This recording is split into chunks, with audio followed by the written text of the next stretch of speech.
Hey everyone, welcome again to The Way It Is. And today we've got kind of a special treat. I'm with Rob Driscoll, Wacky Magic Rob Driscoll. Rob, we just met. I don't know, do you go by like the Great Roberto or anything like that? Or how? I don't know, the great Luca. Luca I don't even know how to pronounce it.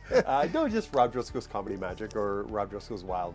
Yeah, so we're in your rec room at your home. Thanks for having us in here. And we see all of your tools, I guess, or all of your everything that you use. I mean, my only experience with magic, because I was a sitcom junkie, was watching Howard on the Big Bang Theory try to do magic, and then Phil in Modern Family try to do magic. But how does someone get into magic?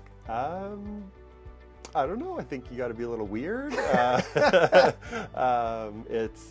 doing it for this year. Will be 30 years. Wow. So I started when I was 18 years old performing. I did magic as a kid, but actually performing for 30 years. When I turn next month. Wow.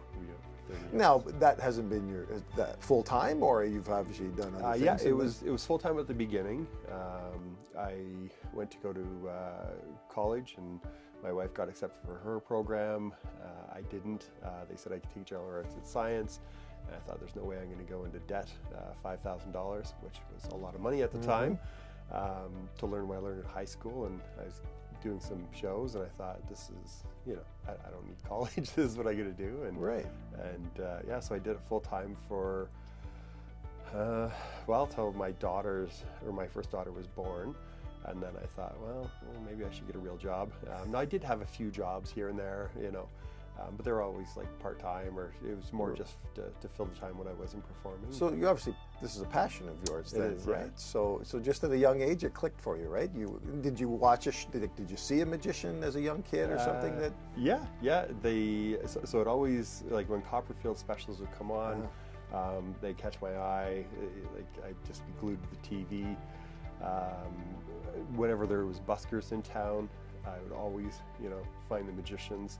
A friend of mine, Phil Pivnik, he's actually in Toronto. He's now performing up there, but he was a few years younger than me, and he was performing on the street. And so we'd get together and jam and practice. And yeah. Now I'm not going to call you guys a cult, but it's sort of like a magician community, is it? It's it's not a cult, but we've been around for thousands of years.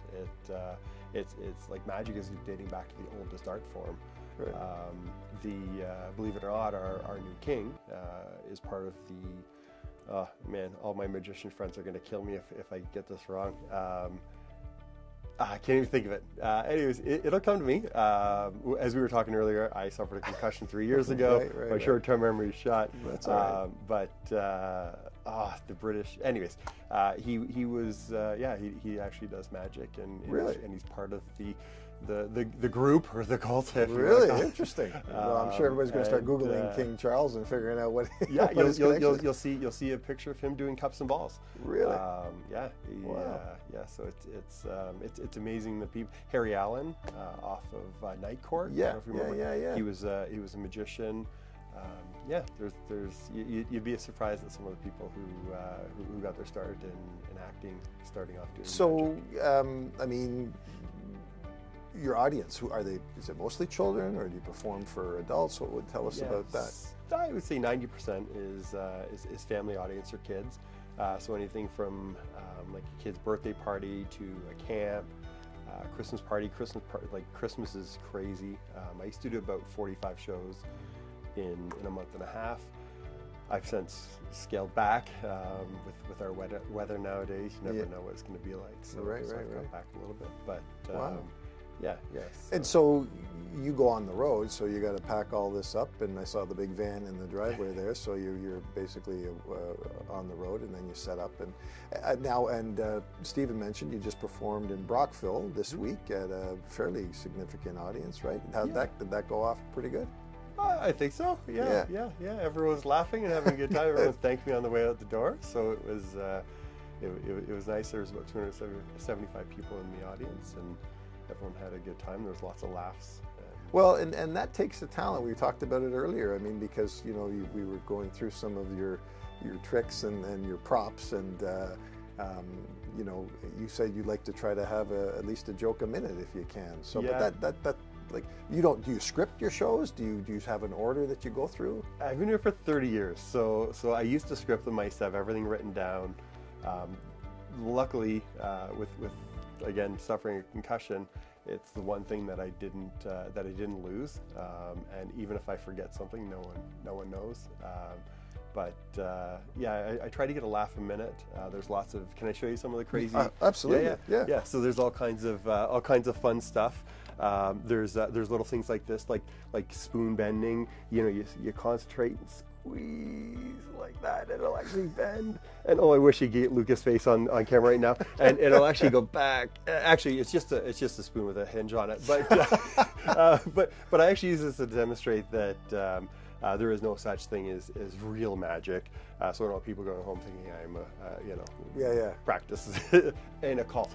Well, I don't take offense to that. I was just because I know. Well, I mean, I would just assume it's a tight knit group. But what's one of the crowd favorites or the kids' favorites? I guess in terms of. I would say all of my like the magic.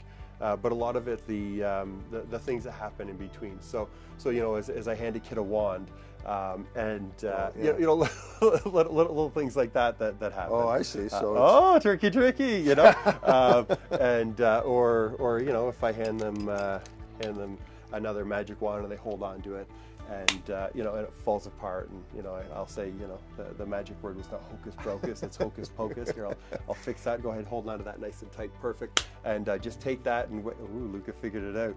You're not supposed to figure out the tricks, Luca. I didn't know I was figuring it out. But anyways, yeah, so there's again these will get like a laugh a minute, you know, as you're handing it. Oh, I'm so sorry. It is really hot up here. I apologize. We'll fix it. Here, Luca, you just hold on to that nice and tight. You know, so it's all those little things, and in a kid's hands, as their eyes light up, that's the show. That's the tricks. Here's a little trick with a couple sponge balls. So take this, set it here. Luca, you take that one, squeeze tight, really tight. Say the magic word. Abracadabra. Watch. Perfect. Look at that. And that is cool. Thank you. That was not very yellow. Here, oh, this one's better. Here, watch. I'll do it one more time. This one goes here. This one goes in your hand. Squeeze tight, really tight. Say the magic word. Abracadabra. Watch. It's amazing. It's actually not that amazing, but whatever. It's hand-eye, right? It's tricky. Here, actually, take them both. Put them both in your hand. Squeeze tight, really tight. Say the magic word 3 times fast. Abracadabra, abracadabra, abracadabra. Perfect. Open up slow. Oh, you dropped them all over. But that's okay, Luca. No worries. Actually, take all 3, put all 3 in your hand, squeeze tight, say the magic word 3 more times. Abracadabra, abracadabra, abracadabra. Open up very slow. Oh my! What? There you go. Okay, Stephen, you have to play that back slow so we can figure out how that happened. But well, that's awesome. Now you have. We're dressed down a little bit today because we're in your basement and this is casual, but you have a cape and everything and a hat or anything, or how much costume do you have? I'll show you. I'll be right back. Yeah. A very snazzy... That's a sharp jacket. I'm not going to lie to you. Yeah, you're a little jealous, aren't you? I am. That's a great color. You're going to go find one of these. I mean, less the sequins and stuff, but I certainly like the color for sure. Yeah, so I have another one that doesn't have sequins. So if I'm doing like a wedding, it's funny because you know, I'll show up to a wedding where people are in tuxes. I'm wearing a bright purple jacket, again, minus the sequins, and everyone knows who I am. You know, they're not wondering, you know, where's the magician? I stand out because I look like Barney, you know, a big bald head and a purple suit. Yeah. Doing it, I've enjoyed just getting to meet you and getting to know you, and making me part of your repertoire here. So thank you so much for your time. I really appreciate it. Thank you. Well, I hope you enjoyed today's episode. Check out Rob Driscoll. I'm sure he's online and you can find him. And if you like this episode and any others, please subscribe. We'd love to see it more often. So I actually had these made up. It's actually got, do you see who's on there? I don't have my glasses with me, so I'm horrible. It's a clown. It's a big bald guy. It's actually me. All right. So I'm on that side, and I'm actually on that side. It's actually double-headed. Wow. See, so there's a head there, a head there. I wanted a double-headed coin. You can't buy them. You can't find them, so I made my own. Unless, of course, I squeeze. It's like those little rings, you know, that change color. there's actually my website. See, my website's there, watch nice and slow, and the website's there. Unless, of course, I squeeze, there's the tail, there's the head. Squeeze really hard. Luca, it goes back to where we began, right back there. Here, Luca, you hold on to that, don't lose it. Actually, it jumps up my sleeve, unless, of course, you... Are you recording? That's awesome. Get that Anyways, part out. you hold on to that, don't lose it. I'm so sorry, it actually jumps back up my sleeve. Anyways, that's your souvenir.